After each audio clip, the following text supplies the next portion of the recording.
ఇలా చూసిన వాళ్ళు మాట్లాడితే మా ఎక్స్పెక్టేషన్స్ ఇంకా పెరుగుతూ ఉంటాయి. చూడలేదంటుండండి.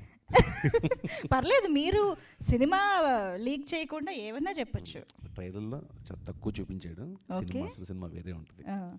అయితే తులసిరామ్ గారితో మీరు వర్క్ చేసినప్పుడు ఆయన గురించి చాలా స్టడీ చేసి ఉంటారు, హిజ్ స్టైల్ ఆఫ్ మేకింగ్ గురించి. స్టడీ చేయలేమండి అతన్ని. చేయలేమా? ఎందుకంత మిస్టీరియస్ డైరెక్టరా? చాలా కష్టం. ఎందుకు? ఎలా? స్టడీ చేసే లోపు ఇంకోలా బిహేవ్ చేస్తాడు.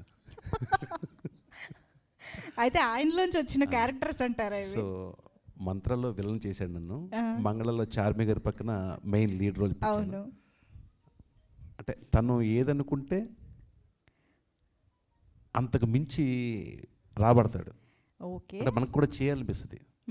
నాకు తెలిసి మేడం ధనిష్క గారు మొత్తం లాగి ఉంటాడు. The best of everyone. Yes. Okay.